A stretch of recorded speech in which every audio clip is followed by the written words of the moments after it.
Hey movie fans! Today we're diving into the outrageous and hilariously chaotic world of Super Troopers.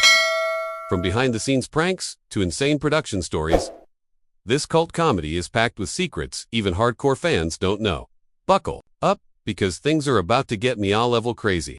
Super Troopers wasn't built like a comedy. It was built like a dare, not with polish, not with restraint, with boredom, bad ideas, and confidence reckless enough to see it through. But behind the syrup, the sirens, the stupidity, it was a fight just to stay in control. They shut the door on movie stars and trusted themselves. They stayed in uniform long enough for the joke to blur into reality. And when studios walked away, fans forced the sequel into existence. These are 12 weird facts about Super Troopers, where stupidity was deliberate and commitment carried the whole thing. Number 1. Super Troopers wasn't born from some clean comedy pitch. It came from the kind of fear that hits your chest the second you see a border booth. Broken Lizard were still just a crew of friends doing road trips to Canada, and those drives weren't always responsible. So every crossing carried the same nightmare thought. What if the cops can tell we're high, and instead of arresting us, they decide to play with us? That paranoia became a running bit. Then it became a story engine, and then real life handed them a moment so insane they didn't even have to punch it up. According to the group, the basic DNA of that legendary opening scene came from an actual incident involving friends of the crew at the US-Canada border. Drugs were in the car. The stop got serious. Everyone's brains started sprinting. And when a joint was discovered and border agents ordered them out, one passenger didn't stash anything, didn't ditch anything, didn't think. He ate it. Not just a joint. A whole bag of mushrooms meant for a group. The kind of move you only make when your panic overrides your survival instincts. And once you do that, there's no play it cool. There's only consequences. He reportedly spent the next 2 days completely gone. That's the secret reason the opener hits like a hammer. It doesn't feel like a gag. It feels like recognizable terror. The joke isn't drugs are funny. The joke is the human brain under pressure, watching itself make the worst possible decision, while authority stands there calm and patient, holding all the power. Super Troopers looks absurd, but it's built on a real truth. Sometimes comedy isn't invented. It's what you tell later, after you survive it. Number 2. Super Troopers plays like 5 friends joking around with a camera, but for a long stretch, it wasn't a comedy in progress. It was a movie fighting for oxygen. The script went through 20+ drafts, and that grind is hiding inside the finished film, not as mess, as density. Every scene feels loaded because it was written like a group trying to outrun failure by never letting the audience breathe. Early on, Broken Lizard kept circling different versions, tweaking tone, chasing angles, even flirting with a throwback retro comedy vibe. And every time they got close, the same thing happened. Financing stalled, momentum collapsed, the project fell back into limbo. And limbo hits different when you're not a studio team collecting paychecks. It hits when you're broke, exhausted, and watching your one shot slide away. So they stopped perfecting the script and started weaponizing it. They made a rule that sounds insane until you watch the movie. One joke every 6 seconds. That became the survival plan. Rewrites weren't about smoothing anything out. They were about tightening the rhythm until it felt like a machine. Punchlines stacked. Callbacks planted early like traps. Scenes rebuilt so the jokes weren't the destination anymore. They were the architecture. And it came with a real cost. By the time the script finally locked, nobody was doing victory laps. They were wiped out. Because the near breakup wasn't a dramatic legend. It was the mood in the room. When you rewrite something that many times, you stop arguing about jokes. You start arguing about whether the group makes it to the end. That's why the movie feels so reckless and alive. It wasn't born from ease. It was forged under pressure, until the pressure almost cracked the people writing it. Number 3. Once Broken Lizard finally had a script they believed in, the rejection didn't sound like, "This is bad." It sounded worse. "This is good, but..." Because every buyer saw the same thing and tried to pull it in a different direction. Fox was the first to lean in, and they didn't lean toward theaters. They looked at the pranks, the bits, the recurring characters, and saw TV. Cheap sets, repeatable gags, episodes forever. The pitch was basically, turn this into a series. Broken Lizard even played along long enough to write a pilot, trying to prove they could deliver the concept in that shape. Nothing happened. No green light, no momentum, just time burned. Then Miramax entered the picture, and the reaction got even stranger. The people in charge weren't sure what they were looking at. Not a clean approval, not a clear no. More like confusion mixed with instinct. The group got pulled into a Sundance moment that wasn't about notes or structure. It was about optics. A meetup at a bar. A public sighting. The kind of move that told the industry these guys might be real. And suddenly, they were. The closest thing to an actual movie deal arrived with Universal. They were willing to put up the budget Broken Lizard needed, right around $5.5 million. For a second, it probably felt like the nightmare was ending. But the check came with a blade attached. New writers, a different director, changes to smooth without the weird edges. A safer version that looked like a normal studio comedy instead of a cult bomb waiting to happen. The exact kind of deal that gets your movie made and quietly kills what made it yours. Broken Lizard said no, and that decision almost erased the film completely, because no is expensive when you are broke and you have already been told yes a dozen times with strings. But they held the line anyway, not because they hated TV. They knew it could work episodically. They just refused to let Super Troopers become a diluted product that could run forever and mean nothing. And here's what that choice really meant. Once they turned down the last real offer, there were no more safety nets, no studios left to chase, no second lane to jump into. If Super Troopers was going to exist at all, it would take something Hollywood almost never offers: one person willing to fund the whole thing. Number 4. Super Troopers was not saved by a studio. It was saved by a favor. After years of rewrites and slammed doors, Jay Chandrasekhar agreed to read a script written by a friend's father. Just a courtesy. No agents, no pitch, no Hollywood smoke. Then Jay handed that same man the Super Troopers script, and instead of doing what every executive had done, picking it apart, softening it, demanding stars, the guy did something almost shocking. He laughed. He got it. And he wanted it made exactly as it was. He was a recently retired Wall Street investment banker, not a movie person, which is why this worked. He was not trying to control the comedy. He was trying to help it exist. So he wrote the check. One investor financed the entire film, roughly $1.25 million,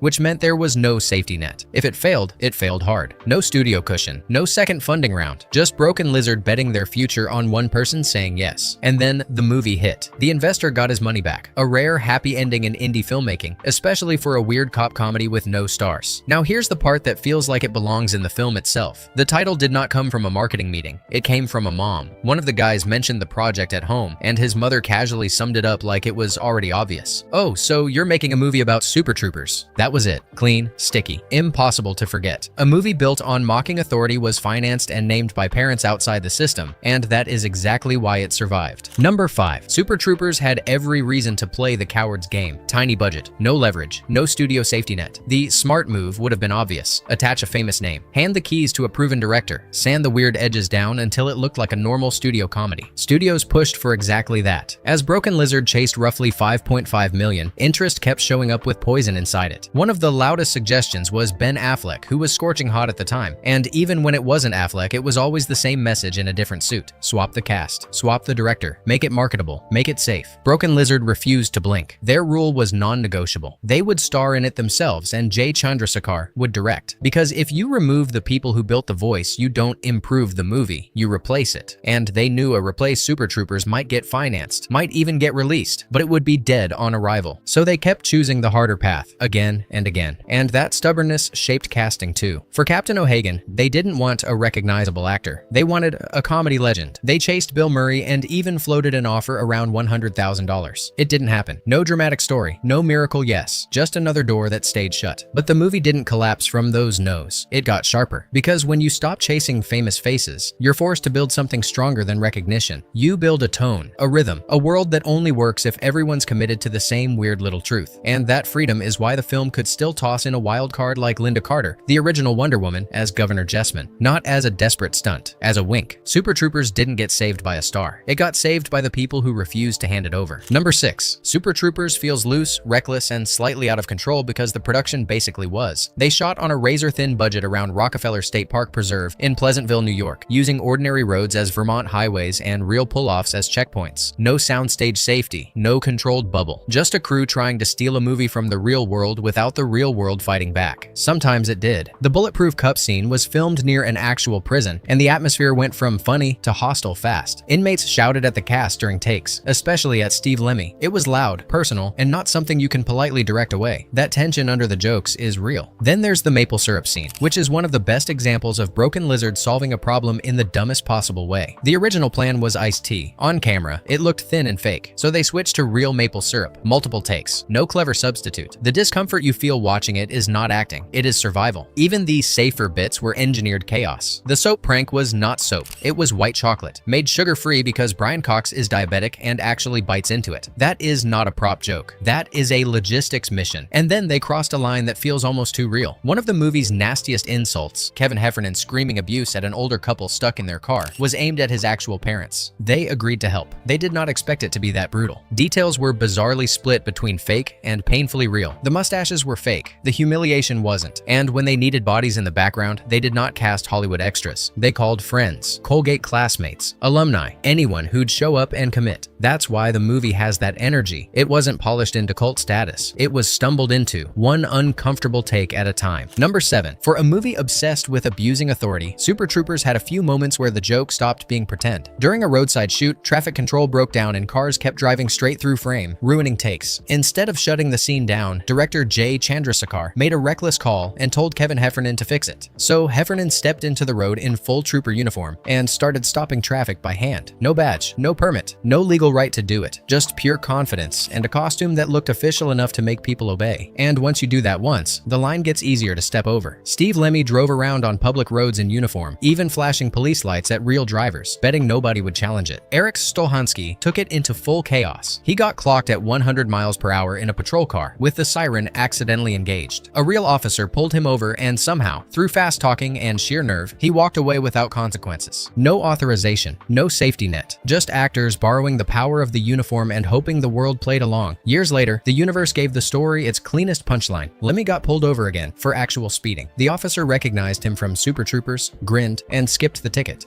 Pulled over doing 120 miles an hour, and he looks in at me, and this cop is pissed off. He's like, "Do you have any idea how fast Super Troopers?" I said, "You got me." He's like, "Oh my God, you guys are hilarious." And he's like, "All right." And I'm like, "All right." And he's like, "All right." And I'm like, "All right." I think I am gonna let you off with a warning on this one. It's because I don't feel like filling out any paperwork tonight.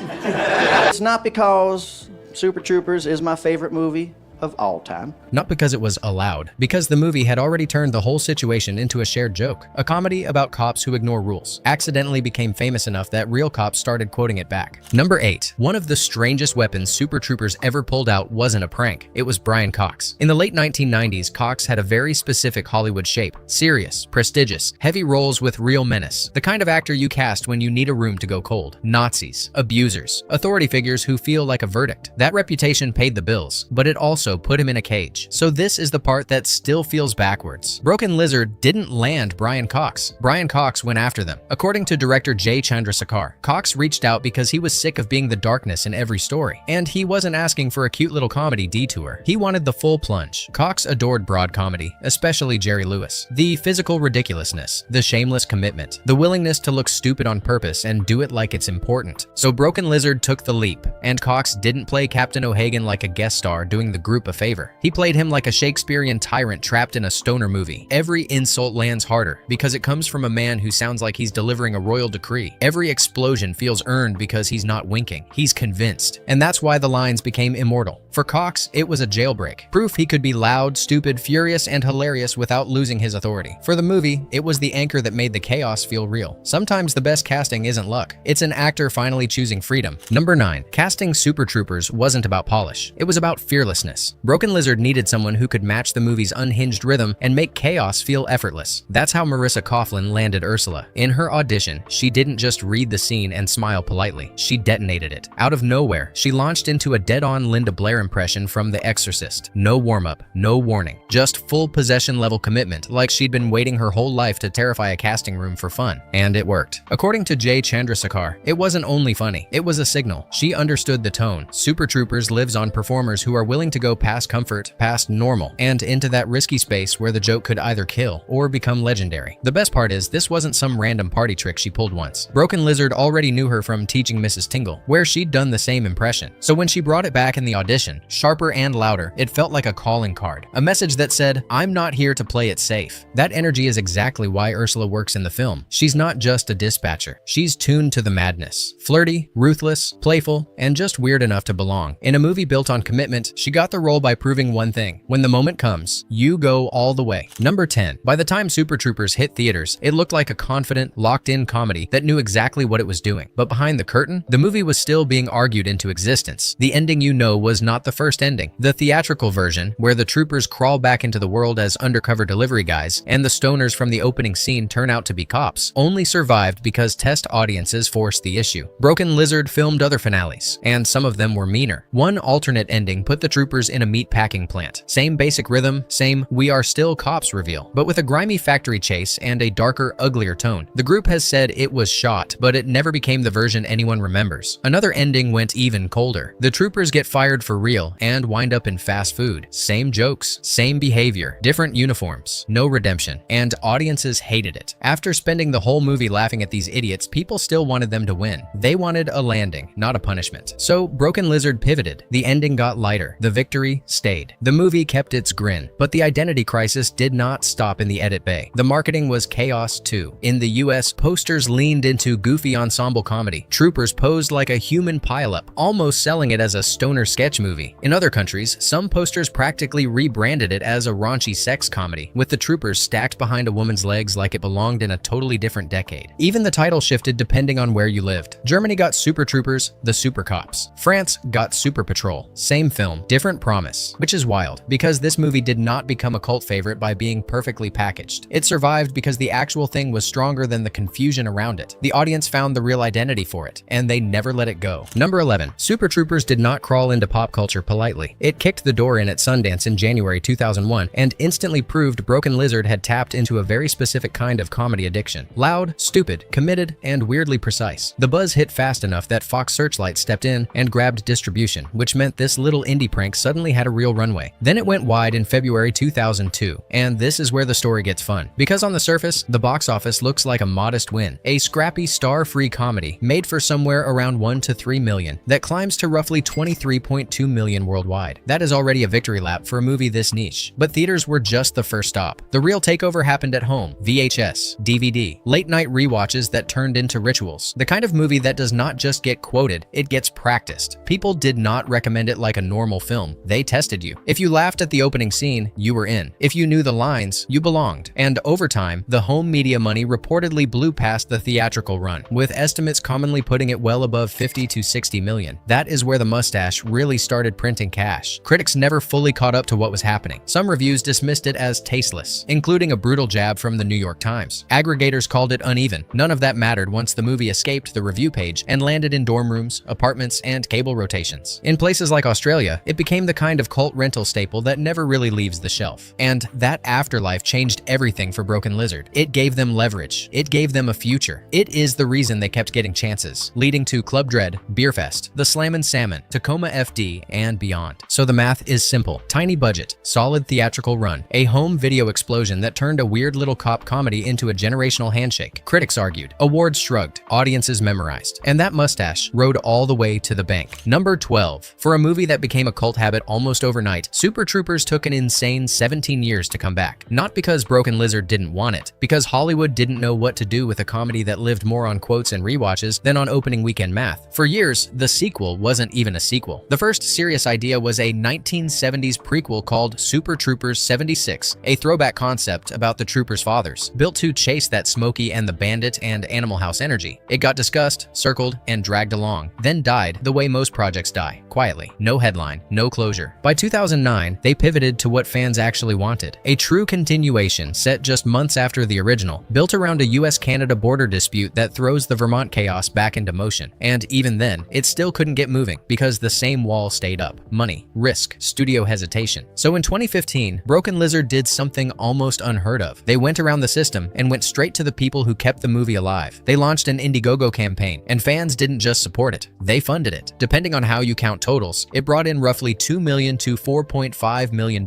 setting platform records. With additional backing afterward, the budget grew to around $13 million, gigantic compared to the first film's scrappy roots. Super Troopers 2 finally hit theaters in 2018 and made about $32 million worldwide, enough to justify the gamble. Reaction was mixed, but the result was undeniable, because the real headline isn't whether the sequel was better or worse, it's that it exists at all. Not because a studio believed, because an audience refused to let the joke die. That's what makes Super Troopers hit harder than it should. It doesn't feel like a crafted comedy. It feels like a group of friends daring each other to go one step further, and refusing to stop. Behind every stupid grin and every perfectly timed line is a movie that was fought for, rewritten into submission, and held together by pure, stubborn will. Most comedies get made. This one got survived. So if this one still makes you laugh on instinct, drop a comment. Tell us what moment still kills you, and what chaotic classic we should pull over next. And if Super Troopers still lives in your quote rotation, you can bring it home by checking the links below for the Blu-ray or DVD. If you're a super fan, the two movies movie collection is there too, because you don't just watch Super Troopers, you quote it, you remember it, and somehow it never stops pulling you over.